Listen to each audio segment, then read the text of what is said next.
Kung bago ka sa channel na ito, abay, huwag na huwag mong kalimutan gawin ang ating 3-second challenge. Kung malapit-lapit na po natin maabot ang road to 5,000 subscribers. Maraming salamat po.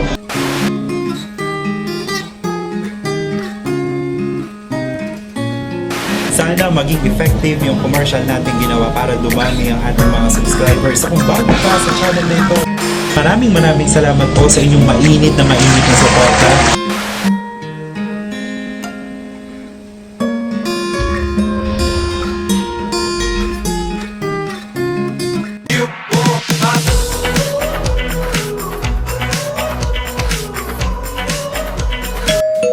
Hello mga kabaliwan! Isang magandang araw po sa inyong lahat. At yun nga, again, ako very much excited tayo for today. Ayan, nung kahit tayo pagod na ngayong araw na ito, ay talaga namang inaabangan natin ito dahil sa maya-maya lamang po ng konti. Kasi ngayon ang palabas pa lang ay World of Dance Philippines. Pero maya-maya lang ng konti ay very much excited tayo. Feeling ko talaga papayakin ako ng sobra nitong si Maymay sa episode ngayon sa MMK. Naku, kagabi pa lang hindi na ako makatulog, grabe. Twitter party, no? Kasi, number one na ba tayo sa trending? Sa ilang sandali lamang ay talaga naman magsisimula na itong MMK at very much excited talaga tayo. Natutuwa ako. Ayan na, Diyos ko simula na, ayan na. Simula na talaga, my God. Nako, si Ma'am Charo nagsasalita na. Ma'am Charo, Ma'am Charo. Sobrang excited ako talaga. Medyo hinaan ko lang yung volume on my end. So manaka-naka, igaganyan natin. Ayan na si Ma'am Charo kung nakikita nyo, diba? Nako, excited na talaga ako dito. Ako, tinigil ko talaga lahat, no? Tinigil ko. Talagang dedicated tayo ngayon na manood nitong episode na ito. Multitasking tayo na dumadaldal tayo. Aba, kita pala dito sa ref. May pa-reflection dito sa ref. Yung sa lahat, yung paglilinis natin, talagang tinigil natin, no? Ito lang tayo, tutok tayo dito. Ayan, si Noy Volante pala yung kanyang kasama dito. Dito tayo sa may ref kasi pwedeng, ayan, no? O, diba? May pa-reflection dito yung TV. Para kita nyo, diba? At the same time, yung reaction natin. So, si Noy.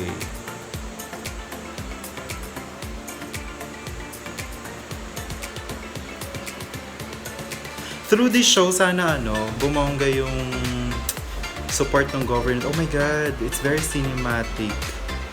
Grabe yung view. Kung makikita nyo lang siya, ay, wala na. At habang tayo nga ay nanonood, pinaghandaan natin yan. So mamaya ang commercial break. Sorry, para akong lutang, nanonood kasi ako doon. Mamaya ang commercial break ay talaga naman titimplahin natin itong Nesty Milk Tea. Siyempre, endorsement ko ng Maymay. At simulan na natin kumain. Walang iba kundi ito. Rebisco Wafer Time. Naisingit natin. Grabe, may pa-dance number sina Maymay. Diba? Super dance number. Ang ganda ng makeup kay Maymay kasi hindi siya halatang yung parang, alam mo yun, nilagay lang. She looks very natural. Para talaga siyang, grabe, ang galing niya. Ang galing ng makeup artist for me. Tsaka yung paglalagay ng hair. Mukhang natural lang, hindi siya yung mukhang pilit na, alam mo yun, para naka-costume. So ito yung eksena kung saan, kung saan yung taga-barangay ay naghahanap ng, posibleng contestant sa beauty contest. So, ayan. Ayan, ang isasali, diba? O, diba? At nga pala, bago tayo magpatuloy, ang sarap-sarap talaga nito. In all fairness sa story ito ni Judith, natutuwa ako kasi yung taga-barangay very supportive sa local group, diba? Kasi dito medyo may pa-reflection kaya ako bumalik dito. Very supportive sa local group ng mga katutubo. So, ayan, nakikita nyo ngayon. Yan yung offer nilang ginagawa, yun yung Excel. Yung definition talaga minsan ng beauty, no? Nagdadalawang isip sila kasi magaganda ba tayo? Parang ganyan. Sana ma-correct yung ganyang mindset ng mga tao. Yung standard of beauty should be equal for everyone. Sorry, ang dami kong daldal. Guys, sorry. Kaya ako mag-multitask, don't worry. Baka sabihin nyo hindi ako nanonood ng focus. Nagre-react lang talaga ako dun sa eksena. So, nandun tayo ngayon sa eksena na sinusukat ni Maymay. Sinusukat ni Judith yung kanyang high heels. Ayan, di ba? Sobrang... So, no first year, nanalo yung isa, yung kanyang kapatid actually ni Judith. And ini-inspire siya ngayon na sumali sa susunod na taon, diba? So yun nga, first commercial break at actually natutuwa ako doon sa nananawagan sa Twitter kasi nga 'di ba may Twitter party. Natutuwa ako doon sa nananawagan na iwasan ang live streaming. Iwasan talaga ang live streaming kasi let us support this kind of blessing, 'di ba? Kay Maymay, kay Edward or sa Mayward on the right platform. Sa ABS-CBN tayo manood instead na may mga pa-live streaming, di ba? On the date of the airing itself.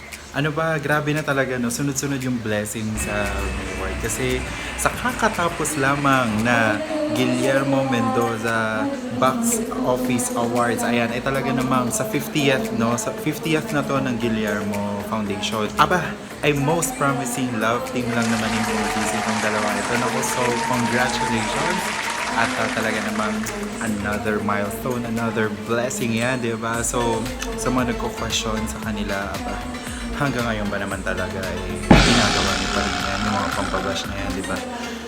Tigil-tigilan yan, hindi talaga yung maganda. Walang magandang pupuntahan yan.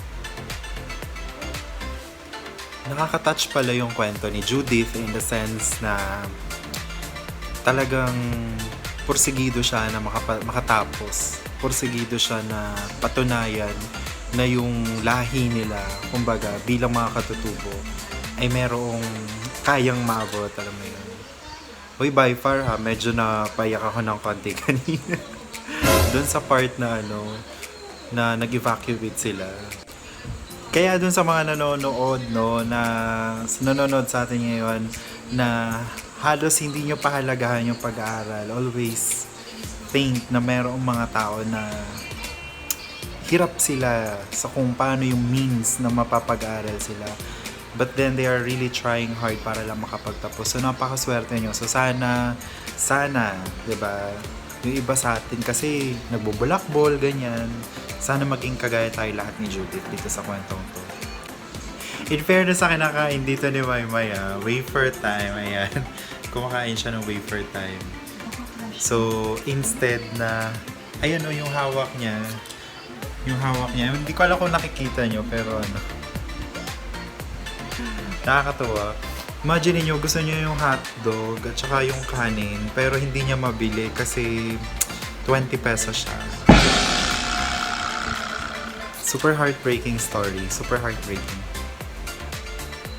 Hala, kita nyo ba yan? Kasi ito yung eksena.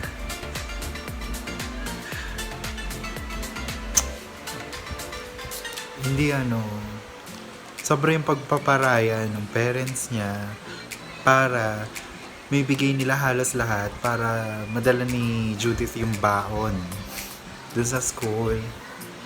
Grabe si Maymay, wala siyang speaking line doon. Pero yung entrada ng luha niya, ewan ko ba, every time na iiyak yan, yung sa mga acting ganyan, ewan ko ba, nakakaiyak. Lagay nyo nga sa comment section kung nag-agree kayo doon. Sobrang nakakahawa lang. Nakakadurog tong part na to. Oh my God, yung umiyak. Nakakadurog tong part na to kasi yun yung eksena na alam mo yun, yung mamimili ka between mag-aaral ka o titigil ka na lang kasi ayaw mo namang maging burden for your family. Ayaw mong bigyan ng mas mabigat na responsibilidad yung pamilya niyo. May ilang kwentong ganito sa bansa natin. May ilang kwento na yung pamilya hirap patapusin ng pag-aaral yung mga anak, ganyan. So, ito yung eksena na ini-encourage na siya na sumali sa beauty pageant. So, tingnan natin. Diba? 5,000 yung price pala. Diba? O diba pinag-signing agad siya ng application form. Ayan. Sana maituloy niyo yung pag-aaral niya. Saan kayo pupunta tong kwentong to? Commercial. O diba? Commercial break. Ayan. Magtitimpla muna tayo ng iced tea. Yan, at dahil commercial break, ito rin naman, titimplahin muna natin itong Nestea. Ayan, milk tea. Ang ating kinuha ay ang winter melon. Kasi ito talaga yung isa sa pinaka-gusto natin na milk tea, no? Super creamy. So, ayan, naganda na tayo ng isang basong tubig. Diba? At syempre, yellow. Ayan, saan na ba yung ice cubes ko? Kunin ko lang dito yung ice cubes ko. Eto. Ayan, nag-ready na tayo ng mga ice cubes para talaga namang malamig ang ating iced tea. Ayan. Hala, so ayan, nagtitrain na nga si Maymay ng paglalakad. Actually, paglalakad yung wow, plato. O, diba? Iba libro siya, plato. Baka mas effective kasi. The best talaga to. Nestea, milky. Yun yung maganda naman sa kwento ni Judith na sa kabila ng sobrang seryoso, madrama, ganyan, hindi nawawala yung fun, hindi nawala yung saya bilang isang pamilya, diba?